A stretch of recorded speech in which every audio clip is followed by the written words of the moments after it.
사랑하는 자들아, 거류민과 나그네 같은 너희를 권하노니 영혼을 거슬러 싸우는 육체의 정욕을 제어하라. 너희가 이방인 중에서 행실을 선하게 가져 너희를 악행한다고 비방하는 자들로 하여금 너희 선한 일을 보고 오시는 날에 하나님께 영광을 돌리게 하려 함이라. 하나님의 말씀입니다. 네, 지난 시간에는 그 앞절에 있는 우리 9절, 8절, 9절에 있는 신자의 정체성, 왕 같은 제사장이라는 정체성을 알아보았습니다. 오늘은 이제 사도 베드로가 사랑하는 자들아 하면서 신자의 정체성을 소아시아에 있는 흩어진 나그네들을 향해서 거류민과 나그네 같은 자들아 라고 말하고 있습니다. 9절에 보았듯이 택하신 족속이요 왕 같은 제사장이요 거룩한 나라요 라고 했던 정체성을 말한 것과 오늘 거류민과 나그네 같은 자들아 라고 말하는 이 두 정체성이 어찌 보면 참 이질적이고 다른 것 같습니다. 그러나 우리가 살펴보겠지만 이는 이질적이고 다른 것이 아니라 한 맥락 속에 있으며 신자가 반드시 기억하고 알아야만 될 중요한 정체성입니다. 사도 베드로는 이미 1절을 시작하면서부터 이 소아시아에 있는 흩어진 나그네들에게 라고 하면서 이들에게 편지를 쓰고 있었습니다.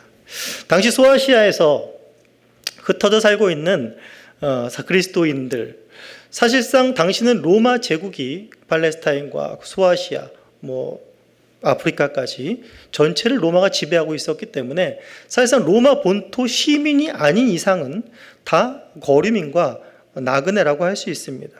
로마 제국의 시민권이 없으니 진정한 그날의 백성이 아니요 로마에서 주는 혜택과 로마 시민들이 누리는 그 누림을 누리지 못하기 때문에 어떻게 보면 나그네와 거류민들이라고 할 수 있습니다. 나그네라는 것은 무엇입니까? 우리가 잘 알고 있듯이 사전적인 말은 그냥 집을 떠난 자입니다. 집을 떠나서 있는 자. 거류민이라는 것은 같은 말인데 어떤 특정한 어떤 사정이나 목적이 있어서 다른 곳에 잠시 동안 머무는 외국인, 잠시 동안 머무는 자, 이렇게 말할 수 있습니다. 그렇기 때문에 당시 정황 속에서 사도 베드로가 이렇게 흩어진 소아시아에 있는 나그네들에게 편지를 하는 것은 이들의 정체성이 그저 로마의 시민권이 없기 때문에 나그네와 거류민이다 라고 말했는가? 그것만이 아니라는 것이죠. 우리가 잘 알고 있듯이 나그네와 거류민이라고 말한 것은 바로 이 흩어진 나그네들, 바로 그리스도를 믿는 이 흩어진 소아시아에 있는 그리스도인들은 바로 그리스도를 믿음으로 말미암아서 거듭남으로 인해서 이들에게는 로마가 아닌 또 자기들이 태어난 곳이 아닌 새로운 본향이 생겼다라는 것을 지금 말하고 있는 것입니다. 즉 하나님의 나라가 이제 너희의 본향인 하나님의 나라를 소유하고 있는 그 나라를 본향으로 가지고 있는 자들을 지금 거류민과 나그네들이라고 말하고 있습니다. 사실상 이 정체성은 구약과 신약 통틀어서 모든 신자들에게 주어진 정체성입니다. 우리 히브리서를 한번 잠깐 보실까요? 히브리서 11장 13절을 보시면 히브리서 11장에 보시면 이제 아벨부터 믿음의 선진들이 쭉 나옵니다.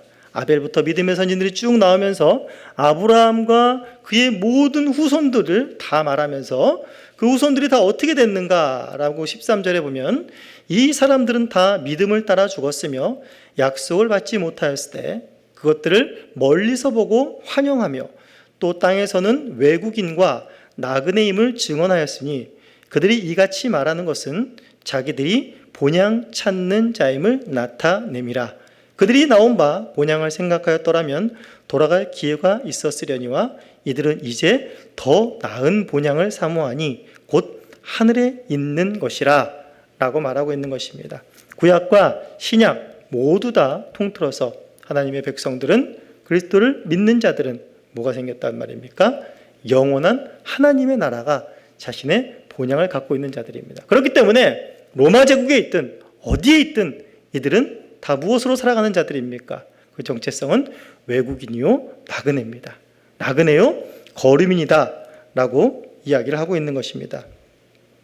베드로가 나그네라고 표현한 거류민이라고 표현한 것은 로마 시민권이 없어 단순히 불쌍하고 소외된 자들아 라고 말하는 것이 아니라 우리는 로마의 시민권보다, 로마 시민이 누리는 것보다 더 특별한 특권을 누리고 영원한 하늘을 바라보는 하나님의 나라의 시민권을 가진 자라는 사실을 바로 상기시키고 있다라는 것입니다. 그렇다면 이제 그 나그네와 거류민으로서 하나님 나라 본향을 바라보면서 살아가는 자들인데, 그 본향을 바라볼 때에 어떻게 이 땅을 살아갈 것인가? 그냥 우리는 하나님 나라 가니까 그 본향을 바라보면서 그렇게 막연하게 살아가는가? 라고 했을 때 그것이 아니라, 지난 시간에 확인했듯이 이 땅을 나그네와 거류민으로서 살아가는 사람은 왕 같은 제사장으로서 이 땅을 살아가는 것입니다. 그렇기 때문에 아까 말했듯이 왕 같은 제사장과 나그네, 거류민이 다른 이질적인 것이 아니라 같은 맥락 속에 있는 말이라는 것입니다. 예수님께서 왕으로 오셨지만 화려하고 그런 권력을 쥔 강한 모습이 아니라 정말 낮고 천한 모습으로, 연약한 모습으로 오셨지만 가장 낮은 백성들에게, 흑암에 처해 있고 죄에서 벗어날 수 없는 그 백성들에게 오셔서 그들에게 진정한 왕이 되셨습니다. 그들을 돌보시고 그들 또한 보호하시고 그들을 낳으시고 고치시고 직접 찾아가 주시며 하나님 나라의 구원들을 맛보게 하셨습니다. 또한 동시에 제사장으로 오셔서 제사장일 뿐만이 아니라 자신이 직접 제물이 되셔서, 대속의 제물이 되셔서 많은 사람들을 구원하는 그런 놀라운 역사를 주님께서 왕과 제사장으로 오셔서 이루신 것입니다. 그런데 그 사역이 바로 예수님 안에서 끝난 것이 아니라 예수님이 이 사역을 그 제자들에게, 자신을 믿는 제자들에게 바로 맡기셨고, 그들이 또한 이 사역을 맡아서 힘있게 또한 그리스도의 왕과 제사장적 사역들을 담당하는 것입니다. 외국인 노동자들은 이 땅에 살면서 우리가 현실 속에서 봤듯이 이 땅에 사는 목적이 있습니다. 외국에 사는 목적이 있습니다. 잠시 동안 돈을 벌어서 부자가 돼서 자신의 나라로 돌아가려는 것이 외국인 근로자들의 바로 목적입니다. 그러나 신자들은, 나그네와 거류민인 신자들은 그것이 목적이 아니죠. 바로 본향을 바라보면서 나아가는데 무엇을 목적으로 합니까? 바로 왕 같은 제사장의 그 사역을, 그 사명을 감당하면서 본향을 향해서 힘있게 나아가는 것입니다. 그러면서 이제 오늘 11절부터 다시 사도 베드로는 바로 거류민과 나그네 같은 이들에게 바로 오늘 또 힘있게 권하는 말씀이 있습니다. 어떻게 너희들이 나그네와 거류민들로서 이 땅을 살아가야 할 것인가 라는 것을 봤을 때 11절 중반에 뭐라고 말하고 있습니까? 바로 영혼을 거슬러 싸우는 육체의 정욕을 제어하라 라고 말하고 있습니다. 육체의 정욕을 제어하라라는 말은 단순히 어떤 우리 안에 있는 충동적인 어떤 성적인 그런 정욕을 뿐만 말하는 것이 아니라 하나님 밖에서, 하나님과 상관없이 인간이 얻으려고 추구하는 모든 욕망들을 통틀어서 육체의 정욕이라고 표현하고 있는 것입니다. 당연히 거듭난 신자들에게 이런 하나님 밖에서 일어난, 하나님 밖에서 욕망되고 추구되는 것들은 당연히 그 영혼을 거스르게 되는 것입니다. 그렇기 때문에 1장 14절에 이미 사도 베드로는 이들에게 권한 바가 있습니다. 1장 14절에 보시면 너희가 순종하는 자식처럼 전에 알지 못하던 때에 따르던 너희 사욕을 본받지 말고 오직 너희를 부르신 거룩한 이처럼 너희도 모든 행실에 거룩한 자가 되라 라고 말하고 있습니다. 즉 이전에, 예수 믿기 전에 너희들이 세상을 따르던, 사욕을 쫓던, 육체의 정욕을 쫓던 것을 따르지 말라라고 말하고 있습니다. 다시 사도 베드로는 그것을 육체의 정욕을 제어하라 라고 말하고 있는 것입니다. 이것은 누구만이 할 수 있는 것입니까? 이건 세상 사람들이 할 수가 없는 것입니다. 세상 사람들은 육체의 정욕을 이루어야만 세상을 살아갈 수가 있습니다. 나그네요 거류민인 자들, 왕 같은 제사장들만이 바로 세상 사람들이 추구하는 이 육체의 정욕을 따르지 않고 그것들을 제어할 수 있는 힘을 가지고 있다는 것입니다. 세상 육체의 정욕이라는 것은 단순히 우리가 알고 있듯이 그냥 어떤 도덕적이고 윤리적이고 아주 나쁜 것들뿐만이 아니라 세상 사람이 추구하는 모든 것들이라고 말하고 있습니다. 하나님 밖에서 추구하는 모든 것들. 그렇기 때문에 당대의 상황을 생각해 봤을 때에 이들이 이 세상에서 편하게 또 힘있게 또 잘 살기 위해서 가장 필요해서 그들이 얻어야 할 욕망들은 뭐가 있었겠는가라는 걸 생각해 봤을 때는 아마 로마의 시민권이 아마 가장 큰 것이 아닐까라는 생각을 하게 됩니다. 로마의 시민권이 있어야지만이 바로 로마 시민다운 대접들을 받을 수가 있습니다. 사도행전 22장에 보시면 사도 베드로가 전도여행을 마치고 이제 예루살렘에 와서 잡히게 됩니다. 그가 이제 고난을 받고 신문을 당하게 되는데 이제 사도 바울을 이제 채찍으로 쳐서 신문하려고 합니다. 그때 사도 바울이 이런 말을 합니다. 내가 로마 시민권이 있는데 나에게 법을 묻지도 않고 나를 채찍질하느냐? 라니까 그 채찍질을 하지 못합니다. 이것이 바로 시민권을 가진 자의 힘인 것입니다. 시민권을 가진 자는 함부로 대할 수가 없습니다. 함부로 법에서 정확히 따지지 않고 그를 처벌할 수가 없습니다. 그런데 사도 바울도 그 로마 시민권을 가짐으로 인해서 그 법에 의해서 보호를 받고 함부로 대우받지 않는 것을 알 수가 있습니다. 시민권이 주어지면 로마 법에 의해서 철저하게 보호를 받고 또한 로마 법 테두리 안에서 그 시민들이 누릴 수 있는 쾌락과 재물과 여러 가지 선물들을 얻을 수 있게 됩니다. 이것이 바로 그 당시를 살아갈 수 있는 인간이 살아간다라고 할 수 있는 것이라고 할 수 있겠습니다. 당시에 우리가 잘 알고 있듯이 이 로마에 힘입어서 이 로마의 권력에 아주 딱 붙어서 그 권력으로 말미암아 신약 전체 예수님이 태어나면서부터 사도행전의 역사가 다 마치기까지 굉장히 권력을 누린 사람이 있습니다. 그 사람이 누군지 아십니까? 바로 그 사람이 헤롯 대왕입니다. 헤롯은 우리가 잘 알고 있듯이 유대인이 아닙니다. 그런데 성경은 어떻게 등장합니까? 이 사람은 유대인의 왕으로 등장을 하고 있습니다. 그리고 신약의 역사가 다 끝날 때까지 그 헤롯의 자손들이 유대와 그 주변 지역들을 다 다스리게 됩니다.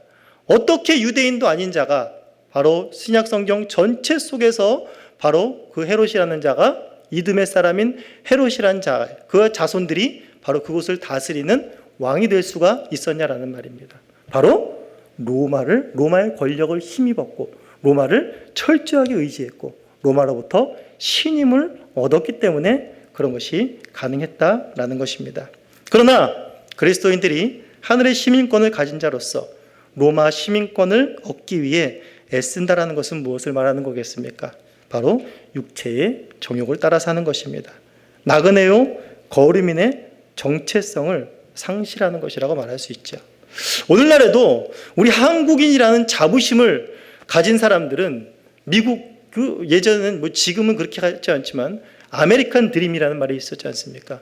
미국 시민권을 가지고 있음에도 불구하고 한국이라는 자긍심 때문에 그 시민권을 포기하고 군대를 가고 다시 한국 국적으로만 살아가는 사람들이 있습니다. 하물며 하나님 나라의 시민권을 가진 자들이 로마의 시민권이 부러워서 하는 나라의 시민권을 낙해보고 그것을 포기하고 로마의 시민권을 잡으려고 애쓰겠냐라는 것입니다. 우리가 주일날에 교회에 나오는 것이 별거 아닌 것 같지만 어떻게 보면 우리가 타성에서 나오는 것일 수도 있지만 정말 놀라운 일이라는 사실을 아셔야 됩니다. 우리가 주일날 세상 나올 때에 세상 사람들은 어떻습니까?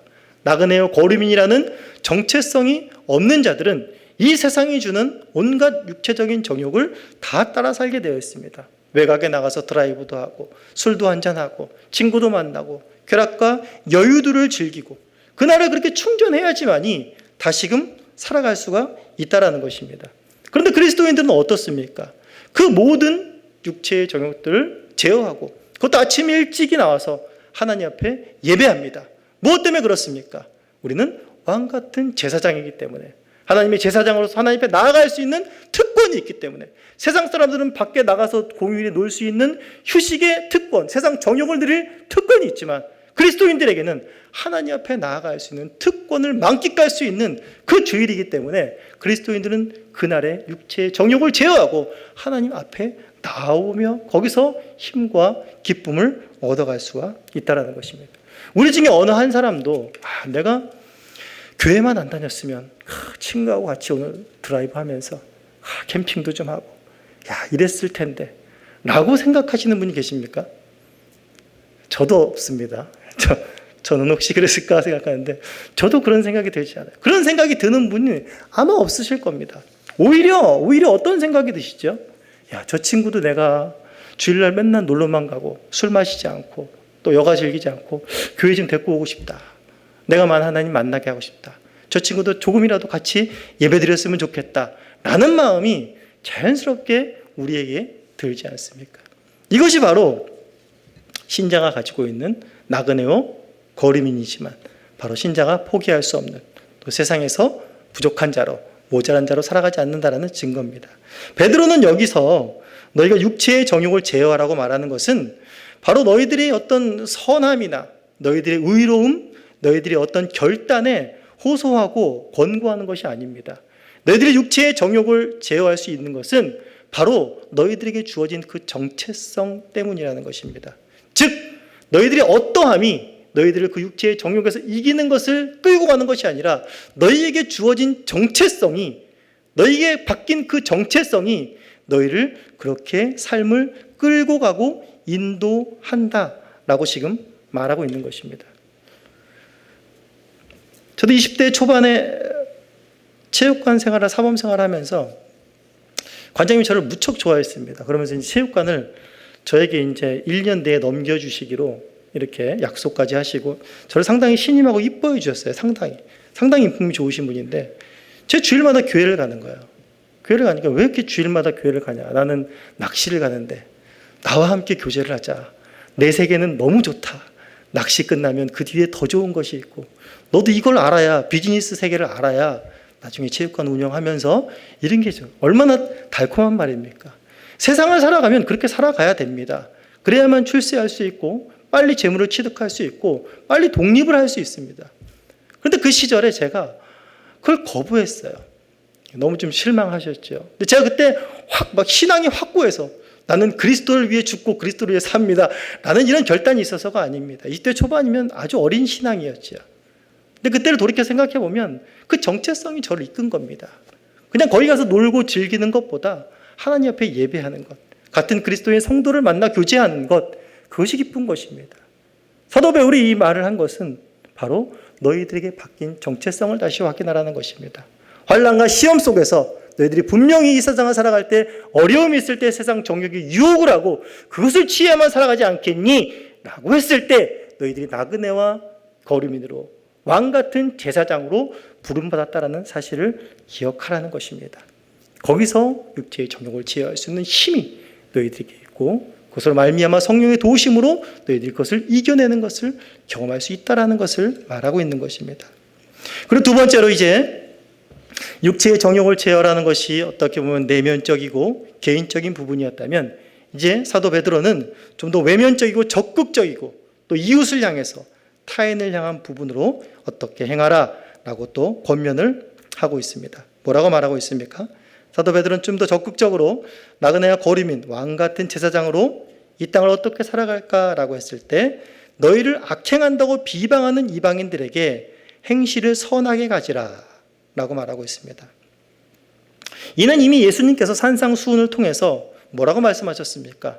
너희 원수를 용서하는 것뿐만이 아니라 너희 원수를 사랑하라 라고 말을 하셨습니다. 너무나 잘 알고 믿지 않는 사람들도 이 말을 다 알더라고요. 그러나 실질적으로 믿는 우리들에게 있어서도 우리가 너무나 잘 알고 있지만 이 말이 그렇게 쉽지 않다는 것을 우리가 알고 있습니다. 이방인들이 뭐라고 말한다고 합니까? 너희가 악행한다고 비방한다고 비방하는 자들이라고 말합니다. 그들을 향하여서 선한 행실을 가지라, 보이라 라고 말하고 있습니다. 이 소아시아에 있는 자들이 이 이방인들이 말하는 것처럼 악행하는 자들이어서 바로 이제 그 악행을 멈추고 선한 행실을 하라라는 말이 아닙니다. 우리가 잘 알고 있듯이 이방인들은 믿는 그리스도인들을 중상모략하고 있는 것입니다. 당대에 어떤 일이 많이 있었습니까? 당대에 이제 그리스도인들은 서로 형제 자매라고 하면서 말지도 못하는 사람들이 그리스도 안에 있으면 가족이라고 말하면서 이들 뭐하는 자들이라고 말합니까? 바로 근친상간하는 자들이요. 또한 예수님께서 제정하신 성만찬을 행할 때에 살과 피를 먹는 자들이에요. 이제 인육과 피를 먹는 그런 끔찍한 자들이다. 라는 이런 말도 안 되는 것들로 중상모략을 했던 것입니다. 이러한 중상모략은 행악자라고 비방하는 것은 바로 예수님의 제자들이 있기 전에 예수님이 당하셨습니다. 예수님이 로마의 법에 넘길 때에 유대인들이 하는 말이 뭡니까? 요한복음 18장 30절에 이는 행악자입니다. 이는 범법자입니다. 악한 자에게 우리가 넘깁니다. 로마의 법에 맡깁니다. 라고 말하는 것입니다. 예수님이 다니면서 계속해서 유대인들이 비방하고 이는 악한 자다라고 말하는 것들 너무나 많이 있습니다. 안식일을 지키지 않았죠. 안식일이라는 하나님의 10계명 중에 4계명을 어기는 자들입니다. 세리와 창기와 어울리는 자들입니다. 먹기를 탐하는 자들입니다. 신성을 모독하는 자들입니다. 다 예수님의 공생의 기간 동안에 예수님이 얼마나 악한 자인가라는 것을 말했던 것입니다. 바로 이 예수님이 당했던 비방, 바로 예수님이 당했던 이 중상모략을 그의 제자들도 그대로 당하고 있는 것입니다. 그렇기 때문에 예수님께서는 일찍이 뭐라고 말씀하셨습니까? 너희는 나처럼 내가 너희를 위해 죽었으니 너희는 나처럼 중상모략을 당하지 않고 편히 살 거다 라고 말하지 않았습니다. 예수님은 너희가 나 때문에 출교를 당할 것이다. 또 너희는 공회에 넘겨지게 될 것이다. 또 너희는 죽기도 할 것이다 라고 이야기를 했습니다. 베드로도 베드로 전서를 통해 서신서를 통해서 또 다른 바울과 다른 사도들도 마찬가지지만 성경 전체 속에서 말하고 있는 것은 무엇인가 하면 신자로 살면 고난이 없어진다. 무병장수한다. 세상에서 성공한다. 라는 말은 어디에도 나오지 않고 오히려 무슨 말이 나옵니까? 고난과 핍박이 너희에게 있을 것이다. 세상의 마지막이 가까울수록 더욱더 그 고난과 핍박은 심해질 것이다. 라고 말하고 있습니다. 그런데 이미 살펴본 바 1장 6절에서 뭐라고 말하고 있습니까? 너희가 이제 여러 가지 시험으로 말미암아 잠깐 근심하게 되지 않을 수 없으나 오히려 크게 기뻐한다라고 말하고 있습니다. 상황이 변해서 이제 그 핍박이 사라져서 크게 기뻐한다는 것이 아니라 핍박과 환난은 여전히 있지만 너희들이 오히려 크게 기뻐한다라는 것입니다. 사도 베드로는 지금 이 나그네들에게 집중시키는 것은 뭐냐면 변하지 않는 현상과 핍박이 아니라 바로 하나님과의 관계 속으로 이들을 집중시키고 있는 것입니다. 요한복음 15장 18절 19절에 보시면 이렇게 말씀합니다.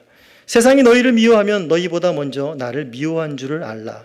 너희가 세상에 속하였으면 세상이 자기의 것을 사랑할 것이나 너희는 세상에 속한 자가 아니오 도리어 내가 너희를 세상에서 택하였기 때문에 세상이 너희를 미워하는 것이다 라고 말하고 있습니다. 지금 예수님께서 무슨 말을 하고 있는 것입니까? 이 요한복음 15장은 우리가 너무나 잘 알고 있듯이 포도나무와 가지의 비유입니다. 바로 예수 그리스도와 신자들의 연합된 관계, 절대 떨어지지 않는 관계라는 것을 말하고 있습니다. 그렇기 때문에 예수 그리스도께서 핍박을 당하셨기 때문에 당연히 신자도 그러한 핍박을 받는 것입니다. 그리스도와 함께 고난을 받고 그리스도와 함께 영광을 위하여서는 함께 고난을 받는다라는 그 말씀이 그대로 실현되는 것입니다. 뒤집어서 생각해 보면 사실상 우리가 고민하고 걱정해야 될 것은 내 삶은 예수님 믿었더니 너무나 좋아. 문제가 하나도 없어. 핍박이 없어. 라고 하면 이게 약간 내가 뭔가 잘못하고 있지 않나라는 것을 한번 돌이켜 봐야 된다는 것입니다. 물론 하나님께서 평안을 주셔서 안전하면 거기서 또 하나님께 감사를 해야겠지만 분명히 성경은 말하고 있는데 신자답게 살아갈 때에 반드시 거기에는 핍박이 있다라는 것입니다. 지금 사도 베드로가 집중시키는 것은 무엇인가 하면 핍박이라는 시험이라는 환난이라는 이 환경은 변하지 않지만 오히려 그 환경을 통하여서 더욱더 선명하게 드러나는 것은 무엇인가 하면 그리스도와 너희는 연합된 존재들 가운데 있는 것이다. 그리고 그 연합은 결코 끊어지지 않는 것이라는 사실이 이 환난과 핍박을 통해서 오히려 더 확연하게 드러나고 더 견고해지고 더 선명해지는 것입니다. 그렇기 때문에 그 관계 속에서 바로 하나님 나를 여전히 사랑하시고 성령의 능력으로 나를 여전히 보호하시고 성령의 능력으로 나를 지키고 있다는 사실을 확인하기 때문에 신자들은 오히려 크게 그 상황 속에서도 기뻐할 수가 있다라는 것입니다. 예수님께서 이 땅에 오신 이유가 무엇입니까? 예수님이 오셔서 이 땅에서 너무나 많은 일들을 하셨고 너무나 많은 환경들과 너무나 많은 사람들의 처지를 완전히 바꿔주셨습니다. 예수님을 수많은 무리들이 따르고 쫓아다녔습니다. 그런데 그들이 따르고 쫓아다녔던 이유는 바로 예수님과 관계가 깊어져서가 아니었습니다. 예수님께서 하신 말씀이 뭡니까? 너희가 나르는 까닭은 너희가 먹고 배부른 까닭이다 라고 말하고 있습니다. 예수님과 관계에는 별 관심이 없었습니다. 아, 저를 따르면 저가 나를 배불리 먹여주겠구나. 저를 따르면 잘 살 수 있겠구나. 저를 따르면, 저를 왕으로 삼으면 이 환난과 핍박에서, 이 가난에서, 이 굶주림에서, 이 병 고침에서, 병듦에서 다시 벗어날 수 있겠구나 라는 마음으로 다 따른 것입니다. 그러나 예수님께서 이 땅에 직접 오셔서 그 일들을 하셨지만 오신 목적은 그것에 있지 않다는 것을 우리가 너무나 잘 알고 있습니다. 그런 한시적인 변화와 한시적인 어떠한 편안함을 주기 위해서 오신 분이 아닙니다. 무엇 때문에 예수님께서 이 땅에 오셨습니까? 바로 죄로 인해서 결코 가까워질 수 없는 하나님과의 끊어진 그 관계를 회복시키기 위해서, 연결시키기 위해서 오신 것입니다. 아무도 그것을 알아보지 못했고 아무도 그 가는 길에 대해서 관심이 없었지만 예수님께서는 외롭게 그 길을 묵묵히 걸어가셨고 결국 십자가와 부활을 통해서 환난이나 공고나 박해나 기근이나 적신이나 위험이나 칼이나 생명이나 사망이나 생명이나 천사들이나 권세자들이나 현재일이나 장래일이나 다른 어떤 피조물도 하나님의 사랑에서 끊을 수 없는 관계를 그리스도께서 만드신 것입니다. 사도 베드로는 바로 이 관계 속으로 바로 소아시아에 흩어진 나그네들을 집중시키고 있는 것입니다. 사도 베드로가 여기서 너희를 비방하는 자들을 향하여서 선을 행하라고 말하는 이유는 단순히 우리가 기독교인이기 때문에 일반인들보다는 더 수준 높은 윤리와 도덕의 위치에 있어야 되지 않겠는가. 단순히 기독교의 어떤 위상을, 우리가 믿는 종교의 위상을 올리자라는 그런 방향성으로서 바로 선을 행하라 라고 말을 하는 것이 아닙니다. 바로 우리가 마지막으로 확인할 것은 12절 마지막에 보시면 너희 선한 일을 보고 오시는 날에 하나님께 영광을 돌리게 하려 함이다 라는 것이 바로 선한 행실이 궁극적으로 향하고 있는 목적이요 방향성이라는 것입니다. 선한 행실이라는 것이 나의 어떠함에 나의 어떠한 결과물로 만들어지는 것이 아니라 바로 하나님의 영광을 목적으로 그것을 방향성으로 나아가고 있는 삶이라는 것입니다. 선한 행실이라면 어쩌면 기독교인이 그렇게 인품도 좋고 훌륭하세요? 멋있으세요?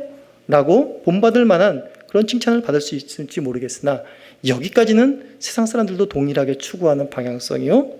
우리의 방향성은 바로 하나님께 영광을 돌리게 되는 것입니다. 바로 신자의 삶의 목표, 인생의 궁극적인 목표가 우리는 너무나 잘 알고 있지요. 소요리문답에서, 대요리문답에서 마찬가지로 신자의 궁극적인 삶의 목적은 무엇입니까? 하나님을 영화롭게 하고 그를 영원토록 즐거워하는 것입니다. 내가 없는 것입니다. 하나님이 주인으로 하나님이 영광을 얻는 그 자리까지 가는 것이 바로 신자의 삶의 최종적인 목적지라는 것입니다. 우리가 아브라함을 보고 구약에서 많은 믿음의 선진들을 바라보십시오. 그들의 일대기를 우리가 잘 알고 있습니다. 아브라함과 이삭과 요셉, 어떻게 보면 별 볼 일 없는 사람들입니다. 그런데 그들이 당대 최고의 권력자들을 만납니다. 애굽왕 바로를 만나게 되고 바로를 만나서 끝나는 것이 아니라 바로 그 바로가 하나님께 영광을 돌리게 되는 그러한 모습들을 볼 수가 있습니다. 또한 남유다, 북이스라엘과 남유다, 이스라엘이 모두 망한 상태 가운데 그 포로 시대에서 우리가 다니엘서를 보면서 무엇을 느낍니까?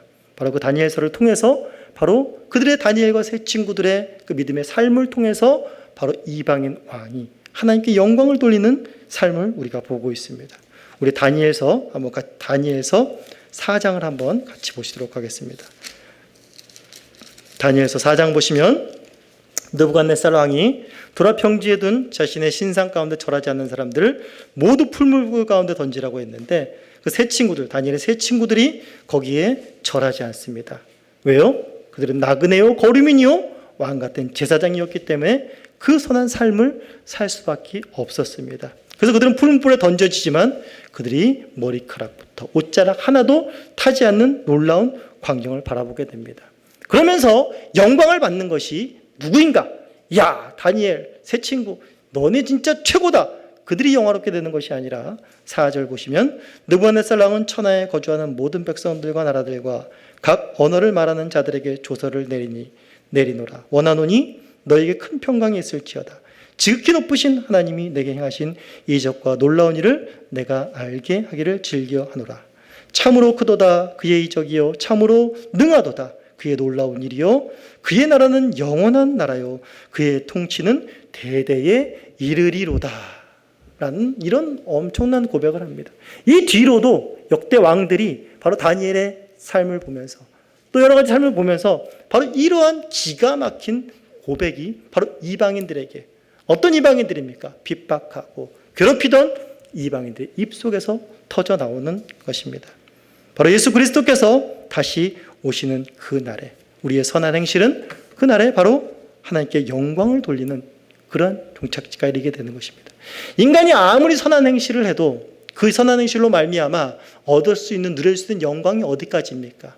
한낱 바람에 나는 겨와 같고 한계가 있는 것입니다. 그러나 흩어진 나그네와 거리민 같은 자들, 왕 같은 제사장들에게는 바로 그 선한 행실로 말미암아 바로 하나님의 영광이 나타날 때에 그곳까지 이르게 된다는 것입니다. 즉 하나님의 영광 가운데 함께 동참한 자가 된다는 것입니다. 내 영광이 아니라 하나님의 영광, 말할 수 없는 그 영광 가운데 내가 그리스도와 연합된 자이기 때문에 그 영광 가운데 말할 수 없는 그 은혜에 동참하게 되는 그곳까지 이르게 된다는 것을 사도 베드로는 말하고 있는 것입니다. 그러니 결코 거류민과 나그네로 이 땅을 살아가는 것이 힘없는 것이요 방향 없는 것이 아니라 누구보다도 특별히 환난과 핍박 가운데서 가장 힘있게 하나님의 사람들답게 자기를 비방하여 죽이려 하는 자들을 향해서도 선한 행실을 할 수 있는 힘과 원동력과 근원이 된다라는 사실입니다. 또한 이 정체성을 부여받은 오늘날 우리에게도 하나님의 동일한 은혜와 함께 하심이 있는 줄 믿습니다. 세상 어디서도 이 정체성을 잊지 마시고 이 정체성 속에 담긴 하나님과의 관계를 붙드시며 하나님과의 관계 속에서 오시는 성령의 도우심으로 말미암아 힘있는 신자의 삶을 살아가시고 하나님의 영광이 드러나시는 복된 삶이 되기를 간절히 소원합니다.